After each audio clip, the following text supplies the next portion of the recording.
E se io ti dicessi che in Italia c'è ancora un remoto paesino che discende direttamente da un accampamento celtico, vicino a questo paesino ci sono delle costruzioni esattamente come le avevano lasciate i Celti e che per andare lì passeremo un'antica dogana sommersa?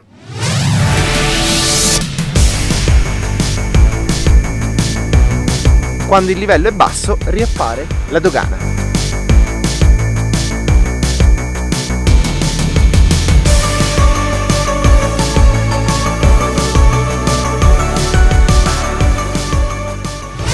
Ciao ragazzi, bentornati e benvenuti sul canale qui dal lago di Garda. Oggi vi porto in un posto veramente eccezionale, in un posto remoto che è stato isolato per secoli e che conserva ancora delle strutture architettoniche fatte dai Celti. Andremo in un paesino minuscolo, il paesino di Cadria, con soli 7 abitanti, anche quello fondato dai Celti, che conserva delle tradizioni celtiche. Vi spiegherò la storia e gli aneddoti di quelle terre. Una terra di confine, quindi estremamente travagliata, segnata dal passaggio di tantissimi eserciti, dai lanzichenecchi ai garibaldini, agli eserciti austro-ungarici, a quello italiano, e tutto documentato in maniera assolutamente incredibile, perché questo paesino ha più di 1000 anni di storia. Gli ingredienti, ragazzi, ci sono tutti: un posto incredibile, delle storie leggendarie e, come potete vedere, una giornata pazzesca. Siamo a fine novembre e ci sono 16 gradi. Vamos!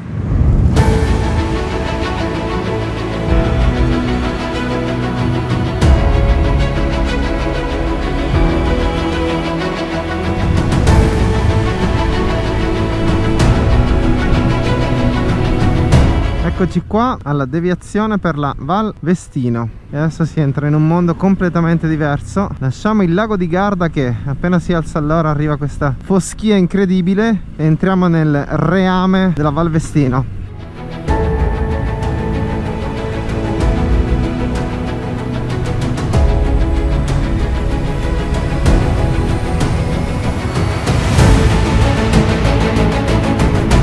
Adesso si entra nella vera e propria Val Vestino. Piccolo consiglio, ragazzi: se fate questo itinerario fate benzina prima, perché poi in tutta la Val Vestino non c'è un distributore, quindi adesso iniziano proprio intermittenti le curve. Chiaramente prima di questa strada è un territorio, come vi ho detto, estremamente impervio. Ora fra poco vedremo il muro della diga costruita negli anni 60 appunto per scopi idroelettrici, ed ecco lì il muro della diga. Ora lo superiamo sulla sua destra ed ecco qua l'imponente muro della diga. Non si capiscono bene le proporzioni perché non si hanno molti riferimenti, però è veramente grande. Ecco qua si vede il lago che ha preso proprio la forma di un fiordo.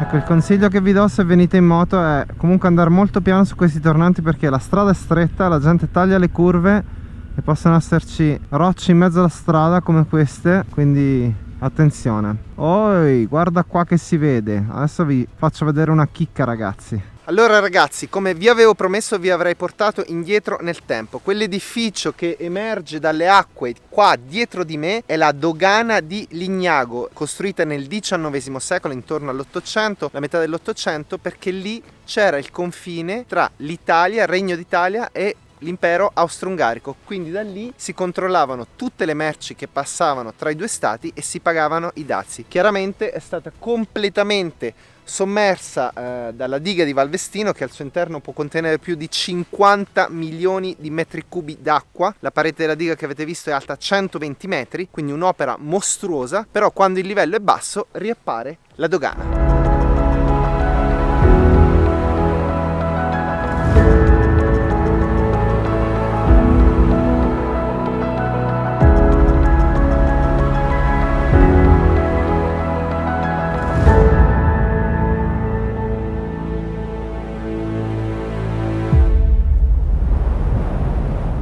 Bene ragazzi, ripartiamo. Andiamo adesso verso i fienili di Cimarest, Magasa, che è il paesino, il comune sotto cui entra quel paesino minuscolo di Cadria di 7 abitanti. Quindi entriamo in una zona di origini antichissime. Un altro ponte sospeso per passare letteralmente questo fiordo. Quando si vede così potete capire come il sentiero originario era proprio dall'altra parte, qua c'era solo roccia e quello era proprio l'unico punto di passaggio. Immaginate in inverno con la neve come potevano rimanere isolate queste zone. Primo insediamento abitato che incontriamo, vedo del fumo uscire dal camino, quindi qualcuno abita qua. E adesso qui abbiamo la deviazione per Cima Rest, direzione Magasa. Questo era un vecchio mulino ad acqua. Chiaramente si utilizzava tantissimo la forza motrice dell'acqua. Qua giù c'era anche una vecchia segheria.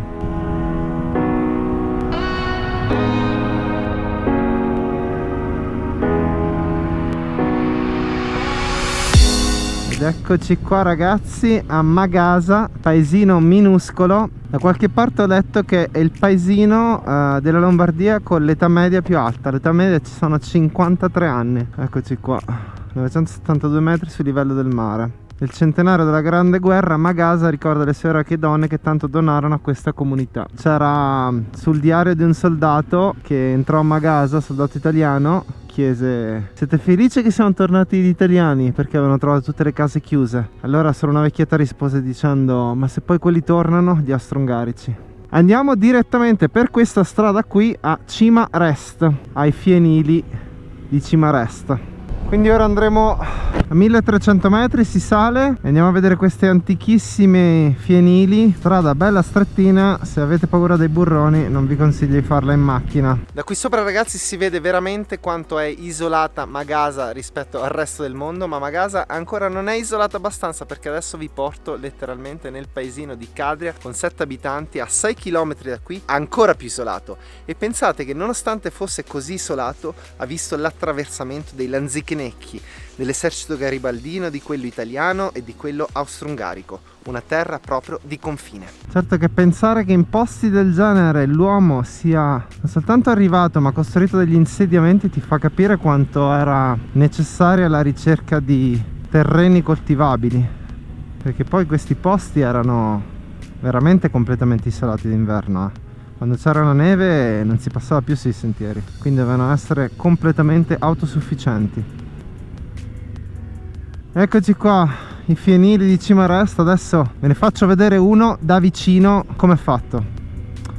Ecco qua un po' di off-road. Qua è una figata ragazzi fare off-road, ma purtroppo è illegale, tutto assolutamente vietato. Fotonici, per usare un termine in uso nel mio canale. Ecco qua i fienili di Cima Rest.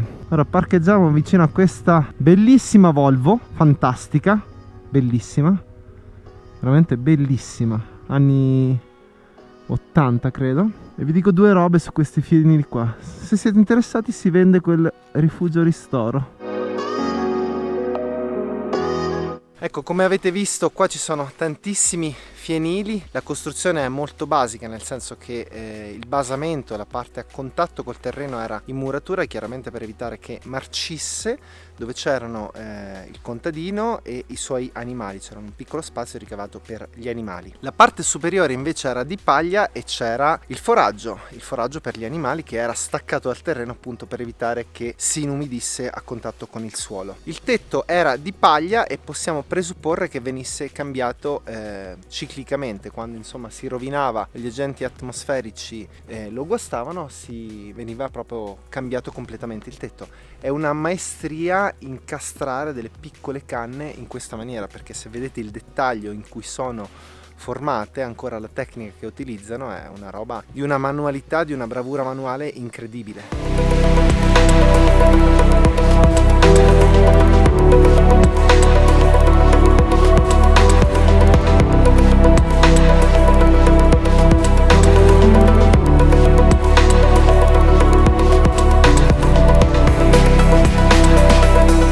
Ok, andiamo a Cadri allora. Comunque ragazzi siamo a 1300 metri, sono 13 gradi. Qua come secoli fa si fa legna. Grazie! Ed ecco laggiù Cadria. Ed eccoci qui ragazzi a Cadria, 7 anime, 910 metri sul livello del mare. Laggiù c'è la sua chiesetta, c'è la sua aiuola ecologica. Chiaramente la strada finisce qui, piazza Daniele Gomboni. Era proprio un territorio di confine. Ora qui c'è la fontana, guarda quanta acqua butta fuori. 1914, impero austro-ungarico, con la fontana del paesino. C'è nessuno in giro.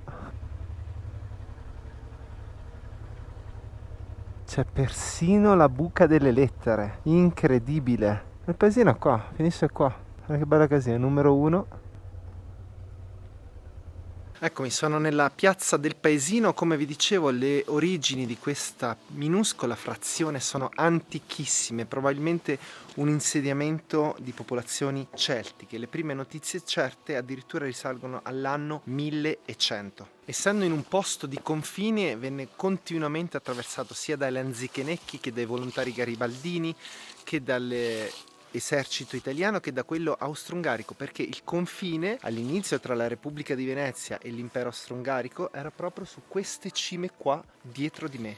Quindi da qui passavano tantissimi traffici e soprattutto bisognava tenerlo sotto controllo per le continue possibili invasioni degli eserciti. Come si viveva qua? Beh, si viveva spesso con quello che si trovava, quindi con legname, con la pece che poi veniva utilizzata dalla Repubblica di Venezia per le sue navi, col carbone vegetale, quindi si faceva il carbone con un processo molto lungo, che però era pratico il carbone perché poi diventava molto leggero e facile da trasportare e il suo valore era maggiore rispetto a quello del legname, e soprattutto col contrabbando. Il contrabbando di cos'era? Il contrabbando era di tabacco, di zucchero e di alcolici. Sono 3 cose su cui veniva impostato dei dazi molto molto alti e quindi valeva la pena contrabbandarli, appunto per poter guadagnare qualcosa, sempre per sopravvivere, perché qui stiamo parlando non di guadagnare ma di sopravvivenza. Qui veramente si pativa la fame. Ecco, ora me ne torno indietro. Comunque ragazzi, ditemi in quale altro paese, se non l'Italia, troviamo un borgo di 7 abitanti di origini celtiche. Viviamo veramente nel paese più bello del mondo.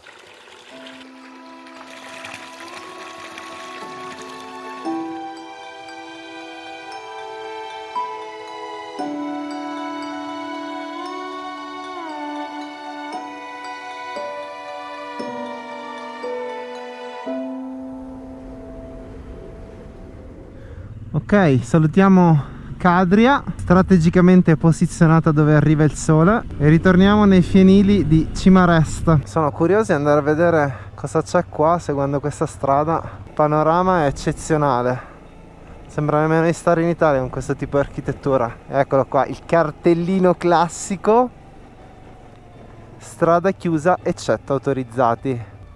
Posto veramente incredibile. Sembra una strada irlandese questa. Malga Corva, sterratina ci sta sempre. Che strada ragazzi.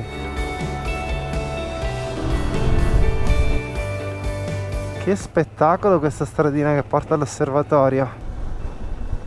Eccolo lì l'osservatorio.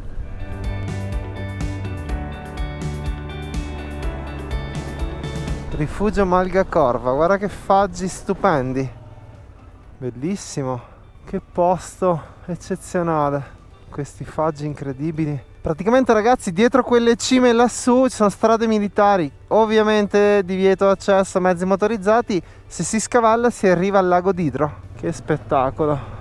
Ok ragazzi, qua con questa luce fantastica io vi saluto, chiudo il video qua. Spero tantissimo che questo video ti sia piaciuto, fammelo sapere nei commenti, lasciami un like così l'algoritmo lo fa vedere a più persone possibili. Iscriviti se ancora non ti sei iscritto al canale. La traccia come sempre di questo giro la trovi scaricabile gratuitamente nella descrizione del video. La traccia è gratuita, sarà sempre gratuita, sempre. Però se mi lasci un super grazie cliccando quel bottoncino col cuoricino e mi dai €1, io li spenderò in alcolici. No, scherzo, li investo tutti nel canale per portare più contenuti. Bene, ci vediamo alla prossima, ciao.